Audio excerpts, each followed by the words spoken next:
I wrote my essay on the telltale heart and paranoid schizophrenia. My thesis statement is, in the telltale heart, Edgar Allan Poe uses characteristics of paranoid schizophrenia, auditory hallucinations, delusions, and violence to develop the character of the protagonist. Paranoid schizophrenia affects the way one thinks, feels, and acts. Generally, it is characterized by auditory hallucinations, delusions, anxiety, anger, aloofness, and violence. First of all, he uses auditory hallucinations to display paranoid schizophrenia. Protagonist has two cases where he has auditory hallucinations, both of hearing the old man's heartbeat. First of all, he hears the old man's heartbeat when he says, "Now I say, there came to my ears a low, dull, quick sound,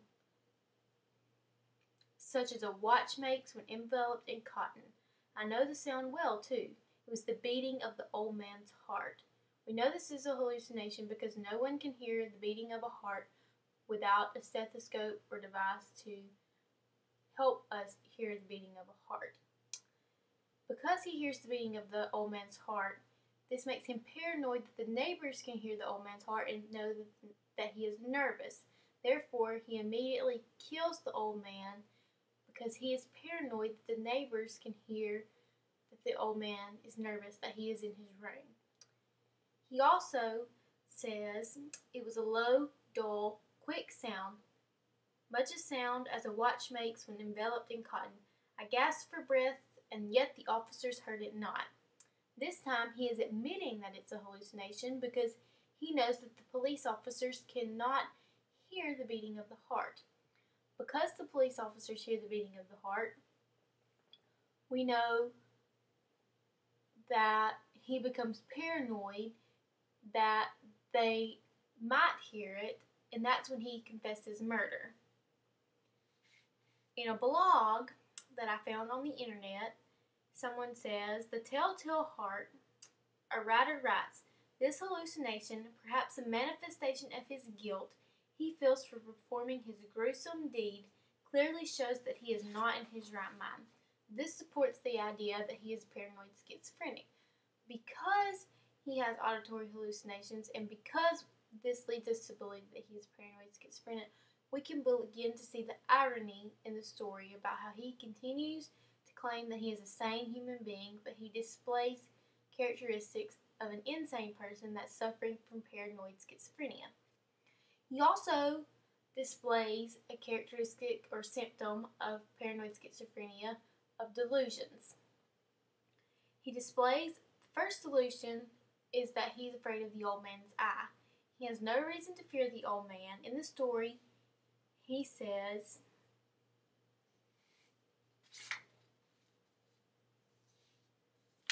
that he had no reason to fear the old man's eye, that he loved the old man. Charles E. May describes the character when he says, by making his central character or narrator so psychologically obsessed with a mysterious phenomenon, which is the old man's eye, then he continues by saying that everything in the story irresistibly revolves around it, held in place by the psychological equivalent of a centrifugal force. This is important because this also supports the idea that the fear of the old man's eye is irrational. Delusions are typically irrational in paranoid schizophrenics, and that is why that supports the idea that he's a paranoid schizophrenic. He also has a delusion that the police are mocking him when they come to his house. The story says they heard, they suspected, they knew they were making a mockery of my horror. Pritchard supports the idea that he is paranoid of the police when he says he views the officers of state as taking pleasure in his pain.